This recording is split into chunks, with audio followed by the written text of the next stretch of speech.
Ice gets another announced card here. Dual Garrison. Very similar to the Magma supplement that he had. But this time, it's for the Fire Nation as well. So Ice draws a card that gives him a benefit, but also the guy that is pressing down upon him. It's almost poetic. Fire is going to get some free soldiers here. Almost poetic justice for the water player who sent his general back there. They're both going to get 2 free soldiers here, which is much more beneficial for the Fire Nation than it is for the Ice Nation here. If anything, it allows the Ice to spread its wings a little bit more. Ice is going to do the correct move here and move into the Fire Nation and purchase that field for 5 food and 2 building materials, putting him to 5 and 11.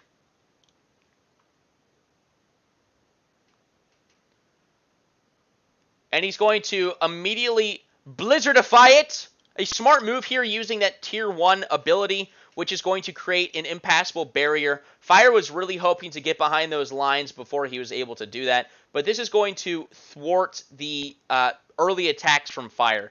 And so, if I'm the Fire player here, I'm feeling pretty unlucky. I've got Ice on my left, I've got Ice on my right. I don't even have that many mountains to work with. It's an unfortunate early stage of the game. Also, on top of that, the guy on the opposite side of the board also had an impact on my play, which is a pretty rare occurrence in this game. Ice is going to go ahead and start divvying up those soldiers. With 5 food and 11 building materials, he definitely should be buying tiles here and or buildings. Purchasing the lake, which puts him to 0 and 9. Also, Ice is hopefully tracking their passive, which is that every 4th building that they construct is free. Ice is the first one to get a unit into the market here. Pretty big deal. Puts a resource building on the lake, enhancing his food generation.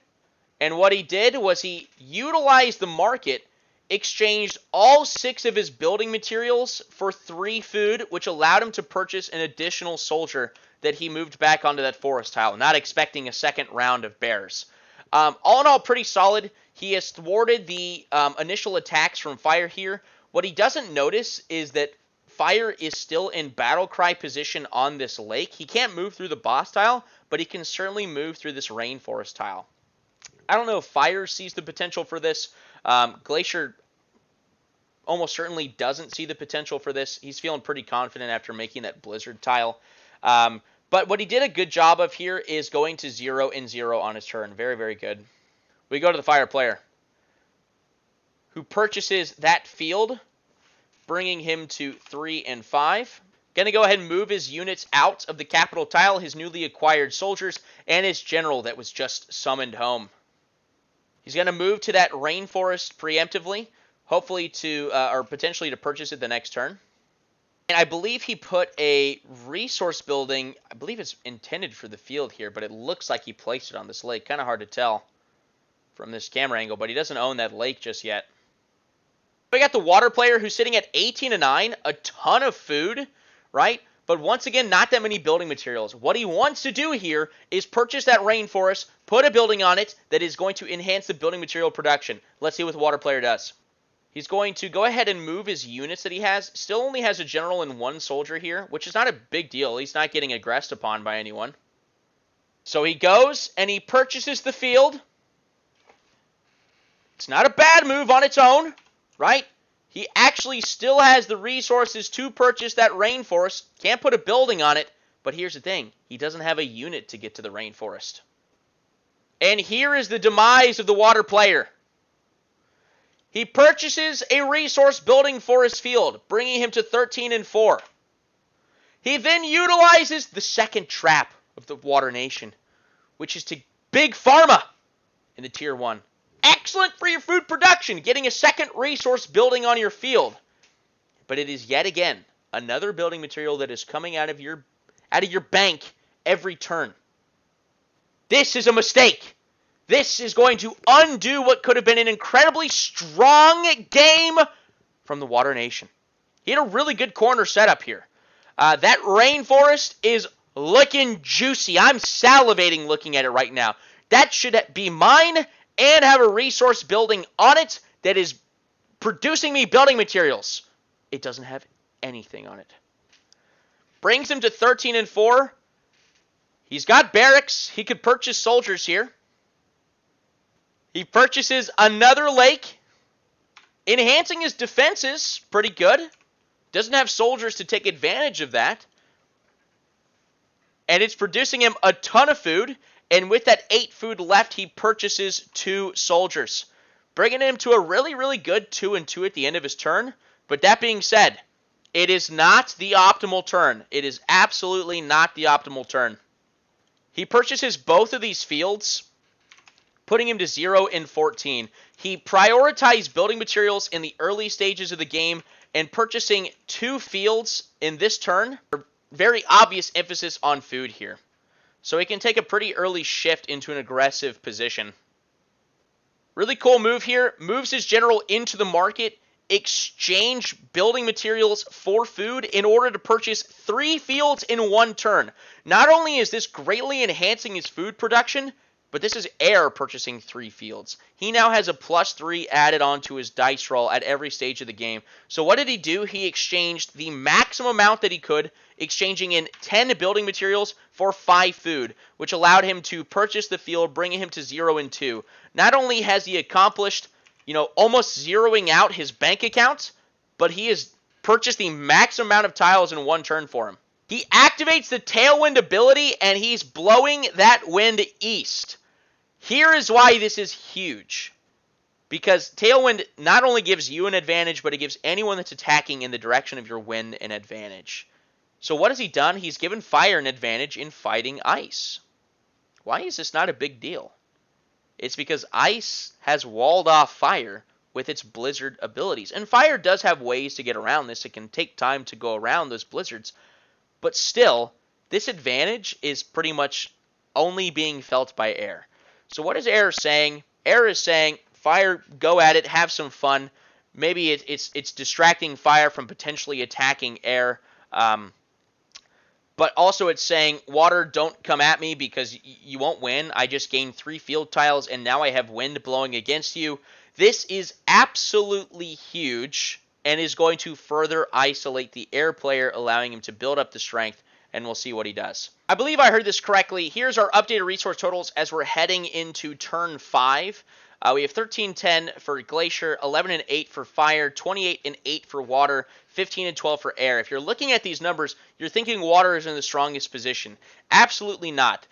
Everything that we said last turn, Water can undo in this turn, but he is going to feel some of the effects. He is paying for those 2 additional buildings here. If he doesn't make the correct play this turn, his game is near unsalvageable. It's going to take several weather events. Not to mention the fact that there's a few advantage cards that can just undo whatever he's going for here. What I'm seeing here by our resource totals, Glacier has done a really, really good job of managing the resources along with Air, who's done a great job to bolster their building materials and their food production. Fire, tried to take that early aggression, moved units onto tiles that he couldn't purchase in order to gain positional standing against his opponent, and then was blown away, so he couldn't purchase those tiles in the end as well. So his economy has kind of suffered for this. Sort of unfortunate. And here's where we see where we don't want to make ourselves the bad guy at the table. Not that trash talking is not an absolutely crucial element of this game. You've already seen yourself targeted by cards by not only the Ice Nation, but also by the Water Nation. A 2v1 does not bode well for you. It does not. Making yourself the bad guy at the table is fun. It doesn't usually provide a victorious strategy. The weather event for this 5th turn is Northern Fog. No one can travel in any northern direction at all this turn, not even with abilities. And that includes intermediate directions as well, northwest, northeast. So we open up with the Ice player, once again sitting at 13 and 10. Could potentially get an early tier 2 here. And I don't want to say early. This is where a lot of nations end up going tier 2. He moves his general into the Elemental Temple, which is a really, really cool landmark tile that allows him to buy back access to that tier 1 Blizzard ability that allows him to turn one of his own tiles into a Blizzard tile. The only condition to this is you purchase it back, you can't use it the turn that you purchase it back, and it costs 5 and 5. So he goes to 8 and 5 on his food and building material account, takes a small cut there to potentially enhance his defensive standing against his opponent here. By Crisis, purchases 1 soldier here. and then purchases another resource building. I couldn't capture what that was exactly, but potentially purchase a defensive fortification, actually. Fire gets an announced card here. Fire gets to roll 2 dice, and he gains that much building materials. Everyone else at the table is rolling 1 dice and gets that much building materials. Fire is really, really thankful for this. Potentially even better if it's food here. There is an advantage card that does that as well. But he's starving for building materials. He wants to be able to expand. Fire goes to 11 and 15. To track what these people are at with these dice rolls, hard to see what the actual dice rolls are from this footage on the camera, so we'll update it when they hit their turn. But very, very cool play here. Fire assessing that they have really, really good advantages here, and he's going to take an early play on the boss tile.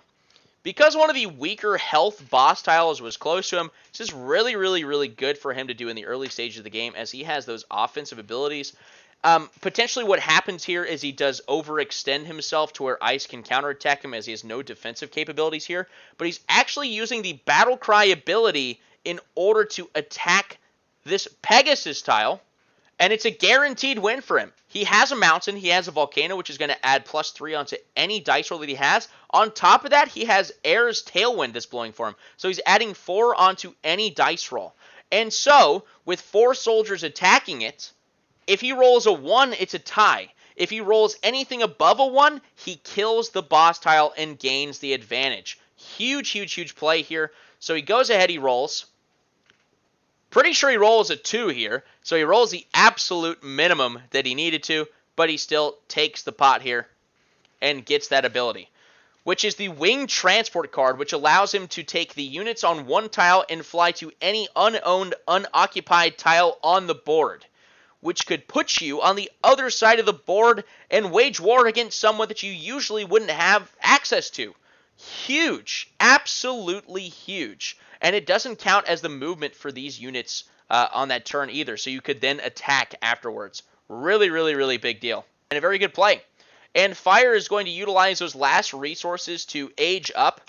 These are players who haven't played as much as other people that I've played with.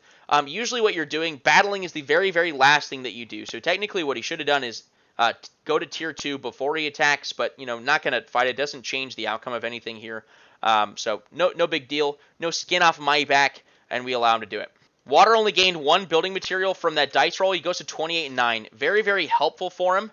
Let's see what he opts to do here. Let's see if he can salvage what was the, in my opinion, disaster of a last turn. He fell for the ultimate water trap. Little hints from the developer saying, hey, get to the market. He does salvage his turn. He purchases that rainforest, putting him to 22 and 3. Very, very big deal. He's got the building materials to purchase a resource building. He opts to move his general into the forest and purchase that instead of getting a resource building on the rainforest. It's not a bad move. It's not the most valuable move for him. He can still move his general without purchasing the forest. He could purchase it next turn if he wanted to.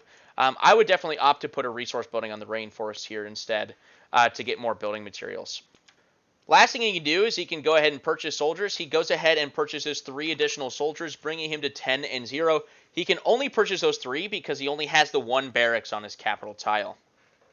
And upon zeroing out his building materials, that is going to be the end of the water player's turn, taking us to air. And here we see someone who has a little bit more experience than others at the table, sees a very, very wide opening in water's play here. Very fortuitous advantage card gained by the air player here. He plays the Kraken's Flute, allowing them to tame the Kraken just once. And what it does is it destroys the structures on any coastal tile that he opts for. And who is the opportune target here? Well, he's looking to soften up a potential target here. He's not going to go for ice across the board. He's going to go for water here. And water is absolutely starved of building materials, whether this player has realized it or not. And the only tile that's really generating a healthy amount for him is that mountain tile, which does, by circumstance, have 2 resource buildings on it because of the water's advantage cards here. But air is swiftly removing those from the board, removing almost all building material generation for the water player. Absolutely devastating card here, and obviously cost nothing to the air player to do this. So very, very, very good play. This is someone who's played before, obviously, and like we said, the mistakes that our player didn't recognize as mistakes in the last couple of turns, he's now going to feel the very, very brutal effects of that. Notice his disgraced hand swatting those buildings away. And on top of that, I have just announced at the table that he is now at a negative in terms of his building materials per turn, which means the moment that he is zeroed out, he's going to have to start to remove buildings unless something fortuitous happens for him. Sitting at 15 and 12, he could go to tier 2 here. He already has his general in the market. He can make some good exchanges for himself here. He puts resource buildings on 2 of his fields. He's really invested a lot into his economic buildings, and he gets a 3rd food-generating resource building in the same turn. This is what other players need to look away from their current strategy and assess what this guy is doing right here. He's invested greatly into building materials. He's invested even more so into food. He's going to be a threat very, very quickly. And so people need to realize, hey, we need to push our conflict to the side, and we might need to focus on this guy. Glacier sort of late announces they're going to play an advantage card that allows them to not feed their soldiers this turn, giving them a little bit of extra food for this, and so that's going to result in him gaining a little bit more food at the end. Something that he definitely should be doing on his turn, but, as a new player, we're of course going to let it slide. It doesn't change the outcome of anything. Air simply moving some units around, doesn't buy anything else, doesn't shift any resources around, something he could have done. Like we said in his last turn, he probably could have bought that mountain, and it probably would have been a very, very good play for him to do it. Didn't shift any resources, though, in order for that soldier to move over to the mountain and purchase it. Not a mistake, of course. He's generating a lot of resources for himself here. Right, and we have the updated resource totals here. I think we missed a couple things in terms of air using their food. I think they might have purchased some more soldiers that turn, something that I missed on the capture here. But let's just take a look at our numbers, and something should obviously stick out to us, and that is the water player's resource count here. Having a crap ton of food is useless if we can't expand. And I don't want to say useless. You can purchase a lot of soldiers with this, obviously, right? But what do we just say was one of the weak points of Water standing right now? He only has 1 barracks, which means he can only purchase a maximum of 3 soldiers a turn without any help from advantage cards. So he can only get 3 soldiers at a turn when he's got 38 food that he'd love to spend. The other thing that he'd love to value here is the market. But you couldn't hear this, but all the other players at the table are saying we don't want him to get there, because once he gets there, if he has free access to building materials through his plethora of food, then he becomes the strongest player on the board easily. But it's because of that Kraken card that removed the building material production from Water. He's in the red now. He's literally losing building materials every turn. If this goes on for another turn, he's going to have to sack his own buildings. And so, very, very well played. Water has the most food by a large margin, but is not the strongest player here at the current standing of the board. Lots of things can happen, though. We go into turn 6. Let's hear what this weather event is. Northern Fog is gone. And it is the Avalanche weather event, which removes all building material production from mountains this turn. One bad event after another for the Water player here. Lemony Snicket's series of unfortunate events is certainly plaguing him. And so we can see that this isn't only impacting Water, but of course he is the most victimized by this. Volcanoes are unaffected by this, but the fire is going to feel a little blow here. I don't believe Ice owns any mountains currently, and then Air has, maybe we should say, skillfully avoided these mountains. We said for the last couple of turns, maybe he should have purchased it. If he purchased it last turn, he would have yielded no benefits from it and just been at a loss for the next turn. So, very interesting set of circumstances there. And we go to the Ice Nation for the start of turn 6. Fire and Air both receiving their every 3rd turn bonuses this turn. Fire not feeding their soldiers. Air not paying for the upkeep on their buildings. And after just buying 3 or 4 buildings last turn, huge bonus for him. Ice gets their Explorer to the market here, and he purchases the mountain. This is, unless he's worried about Water coming in and attacking him, which Water, as we can see here, only has a couple of soldiers that are close. I'm not worried about him going into the mountain and posing any kind of threat. In fact, if water were to somehow be able to purchase the mountain, which as it stands right now can't do so, then he's going to pay for it, and I can just go in there and take it via combat, via conquering. But the ice player is going to purchase the mountain this turn, despite the fact that it's not going to yield any resource benefits for him, putting him to 20 and 6. Yeah, we just heard him say at the table he's worried that it's going to get taken. And to that I ask, by who? The water player, who can't afford anything right now? The thing that would have to happen is a combination of a couple of advantage cards that would put him in a standing to purchase it. And even if he does, he has no way to hold it. Ice just moving a few soldiers around. Something he could do, he's got a large amount of food here. Something he could do is shift food to building materials in order to get to tier 2. That's precisely what he does here. I think this is definitely the best thing he can do after buying that mountain. Honestly, I would just skip that and not buy the mountain. If you don't buy the mountain, you don't have to shift any resources around, which is, you know, that's pretty solid. So he shifts 8 food to become 4 more building materials, so he goes to 12 and 10, and then he ages up to 2 and 0, bringing him to tier 2. He no longer has to feed his soldiers because of his tier 2 passive, an absolutely massive spike for them. His soldiers are going to be a little more expensive, but he's going to accrue a lot of food over time. He goes ahead and he reactivates his tier 1 ability to turn this swamp into a blizzard, and if we want to, you know, go back to the very beginning of this game, I did say that these were pretty ideal blizzard targets for him. The condition for blizzard tiles is that there can't ever be 3 in a row on the board, so you can't completely section yourself off from the rest of the world and become, you know, invincible, truly.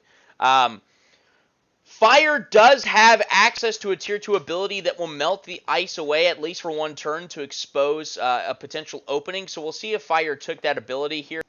Actually, and I think the thing that I missed from Air is I believe they went to tier 2 as well. So we're going to go ahead and update those resources here. I believe he's at 9 and 0 at the end of this turn, which now that explains why he didn't purchase that mountain. It's because he aged up. The opportunities for Air once they get to tier 2 are quite insane, actually. This is where Air really takes that tactical nature, and they can change the game to whatever they'd like. If he's really like the weather events that have happened in the past, and he can, you know, replay one of those weather events using that meteorologist ability, he can shift the winds of his tailwind. This is a player who really values tailwind, and I believe he does take the shifting winds in this game. Not saying that he wants to, you know, change the direction now, because he's obviously set his sights on water, and he hasn't even begun to chip away at that player yet. Ice activating his the always accessible tier 1 ability of Iceberg. It doesn't count as one of their 3.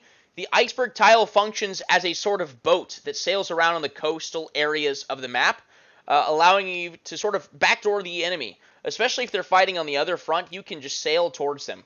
They have access to another tier 1 ability called Actually Setting Sail that allows them to travel 3 tiles in 1 turn, getting a very, very, very quick movement against your opponent that they weren't maybe initially anticipating.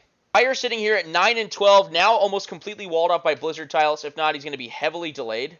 Fire did actually go tier 2 as well. I think we were missing a food here, so I'm going to go ahead and say that he's at 0 and 2 after aging up, and he's activating both of his tier 2 abilities that are going to enhance the economy of his board. He's going to play Secondary Succession, which is going to generate even more food for him just outside of this volcano. However, if he loses the volcano, then those bonuses are gone. Apparently we didn't update the resources of Fire here. We're sitting at 9 and 9 for the Fire player after he activates those abilities. Missed something here along the way. He activates his advantage card that he drew in the very first turn of the game called Desperate Transportation, or Desperate Teleportation. And he teleports his units to the dragon's lair. Pretty cool. It doesn't count as their movement for this turn. So what he's allowed to do is then attack the water player's general right there. The water player is 1 tile away from accessing the market, the promised land, but the fire player interfering with both ice, putting pressure on him, and also devastating water with this move right here. This is a 4-on-1. There's almost no chance for water to win this battle, especially because fire has attack bonuses via this volcano and mountain, adding a total of +3 to their dice roll. This water player is not going to be victorious here. And so fire is going to take this forest for free, which, by the way, was the second to last tile that was generating building materials for the water player this turn absolutely devastating to their economy. The Water General gets sent back home upon his defeat, and the forest is now in control of the Fire Nation. Wow! A dastardly play. And he did also purchase the Dragon's Lair. This was a mistake on his part. Oops. Cost 6 and 6. So he goes to 3 and 3 here. This was a mistake on his part. I'm not sure if he's actually going to get punished for it in the following turn, but you purchase the Dragon's Lair, which cannot have any structures built upon it, and you left it. You left it. So you didn't fortify it with soldiers. That's what the tile has to be fortified with. You can't put defensive fortifications on it. It does have the capability of you tributing 3 soldiers to incinerate the units on any tile anywhere on the board. And you can activate this ability every other turn. It's a very, very, very powerful tile that can very quickly turn the tides of the game. That being said, he just spent 2/3 of his resources and didn't have any intent on keeping it. What the Ice General could do right here is literally just go attack it the following turn, and he gets it, no questions asked, for free. And Fire simply put the down payment on it for him. However, the attack on the Water General was huge. You've basically taken water out of this midpoint of the game.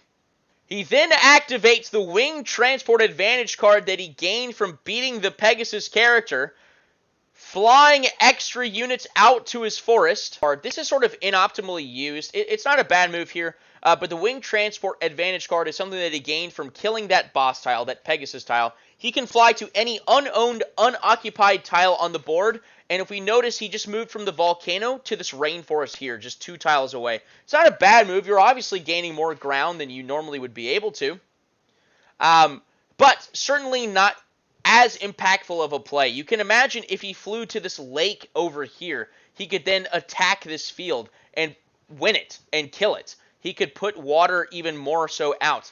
And what this play would do, if he were to do that, is he's also taking away air's win condition that they're trying to set up here. Air is obviously targeting water. They've already chipped away at their economy. So you can swoop in, take advantage, and kill the weakened opponent. Air's done part of the work for you. So what he could have done is flown to this lake, which strangely enough has not been purchased by water. Perhaps that's because of a loss of building materials. And then attack that field right there. Absolutely would have been a crushing blow here. But let's see what he does instead with this quick movement right here. He is tier 2, so he can attack a second tile, and he does attack a tile that he can win. It is the Naked Lake tile of the Ice player. He's got these 2 Glacier, or these 2 Blizzard tiles walling him off, but he does attack on that third side, which is another guaranteed win for him here. Looking back on this, this was a solid play, absolutely. He's definitely in a tunnel vision mode, though. We have to be able to adapt. We know how weak water is economically. If he flies to this lake, he puts himself in a winning position over the next few turns. Absolutely would have been huge. He wouldn't have had the resources to buy the lake, but he would have the resources to, once he killed the field, to fortify it with a defensive fortification. Water certainly doesn't have the forces to do anything there. And then he could build a barracks and supplement it with additional soldiers the following turn. But all in all, pretty solid play here. He builds a defensive fortification on the forest that he just took, and that will use up all of his building materials. Very, very solid. When you're at this point of the game, and people can amass military forces, at the drop of a hat, you definitely want to be able to fortify what you just took for free. So the water player is sitting at 38 food and 1 building material. And with the current economic standing, with the avalanche being gone and his forest being lost, if he doesn't do anything in terms of building materials this turn, which I'm not sure if he is able to, I don't know what advantage cards he's got, then he's going to lose a building. He's going to lose a building this turn. He is now the only player at the table that is not in the tier 2. If he were tier 2, utilizing his Mer People passive, he could buy up to 6 soldiers a turn, which is something that he definitely wants to be able to do here. He's feeling the pressure from fire here. It's not as much pressure as he could have been feeling, but still, it's definitely some pressure. He has 1 tier 1 elemental ability left, and that's the Flood ability, something he definitely wants to do on these units here to prevent them from taking any more land. But imagine, if he had those units on this field, that's 2 separate tiles that are posing a gigantic threat to you. You can't flood them both. Activating What I believe is the most powerful advantage card. Snod has secured very, very powerful advantage cards for himself throughout this game. I've got a fraction of the world in my hands, returning any tile that has been changed this game to its original state. What does he opt to do? He opts to cripple the economy of the Fire Nation by removing that volcano tile, which removes the economic bonuses that came with it. Essentially, what those elemental abilities were doing were doubling the food output of these field tiles right here. So it's basically 4 field tiles and 6 resource buildings on it. Lots of food were being produced, and which would have been a lot of soldiers the following turn. But he doesn't get a chance to reap the benefits here. He does flood those soldiers there that are pressing on his borders, which is going to buy him some time. But he can't get to the market. He can't get into correspondence with the other players at the table to possibly negotiate for building materials to buy any buildings whatsoever. Water's only way out here is to potentially get building materials through some sort of weather event or advantage card, but waiting for the next few turns, he simply doesn't have the time here. Produce as many soldiers as you possibly can and start to try to chip away at someone's borders. This is a point in the game where the player, it feels like every decision could absolutely just ruin your game, which is why it's turns like this that take a little bit longer for the individual player. Meanwhile, you've got Air, who is, kicking his knees around. You can see just below the table. He already knows what he's going to do here. There's nothing that's going to change what he's going to do. He's got access to anything that he wants. Air and Ice are in the market. They can correspond with one another. I feel like this is generally a pretty safe thing for players to do when they're on the opposite corners from the map. Water appears to just be moving troops around, and he's going to buy some additional soldiers here. He's got his 3 soldiers out of the box. Place them down. Let's see where he moves them. What I would do is you have to fortify your borders here, right? So he's clustering them all on that one lake tile just outside of his capital. He might position it as his last stand. He can't put him out onto the rainforest or the field to defend them. He doesn't have the resource materials to defend any of those outer tiles, so you got to fortify somewhere. There's even merits to just sending them down the river to put pressure on Ice. Maybe that's your route. So he did purchase those 3 soldiers, bringing him down 9 more food, putting him to 29 and 1. Groups 5 of his soldiers together for an army. I believe the first army of this game, actually. Water, with its advantage against fire, has a +5 to it. It's going to overcome that home field advantage bonus. Water can take the Dragon's Lair from the Fire Nation for free. And we see that Fire's mistake does come to bite them in the cheeks. All they did was they put the down payment for someone else to own it. You have to be able to leave some soldiers behind on the Dragon's Lair. So Water does strike back, with as much as they can. They take the Dragon's Lair, although they're not going to be able to use that effect, and we'll see if they get to use it at any point in the game, actually. All right, Air taking their turn. Activating its Windmill ability, which is going to double the resource production of any tile that Air owns. This was just recently moved to Tier 2 to force more difficult decisions for the Air player. And he plays it on his Rainforest, which is going to further bolster that economy. He already has a resource building on it, which means it's producing a total of 6 resources per turn. It's now producing 12 per turn. He bought 3 soldiers. We also saw that he utilized his Swift to the Front card. I actually believe this was last turn, where he placed a second barracks on his capital tile. Pretty strong here. He can purchase 3 soldiers. A total of 6 soldiers from that capital tile each turn. Air definitely is at different resources, though, right now. He's moving his units around. Owns the lake now. Earning a just absolute menacing amount of food right now. What is he planning for? Is he trying to go for that early Tier 3? All right. So that is going to be the end of turn 6 here. So we see the updated resource totals at the end of that turn, which do recall that this was a result of the avalanche weather map condition that was causing all of this lackluster building material production from most of our nations here. Air has invested so much into the tiles that they own, has that Tier 2 ability that's enhancing the resource production from that rainforest. He is sitting at 25 and 16. He can almost get to Tier 3 with where he's at. Fire would have had more building materials if that volcano remained, but because it was transferred back to a mountain, the avalanche weather event took initiative on it. And then, of course, we see Water. 56 food, 0 building materials. Never has so much food meant nothing for the player in a game. If you have no building materials, you simply can't expand. What he is desperately hoping for is safe passage to the market, or some advantage or weather card that is going to put some building materials in his pocket. He desperately needs something.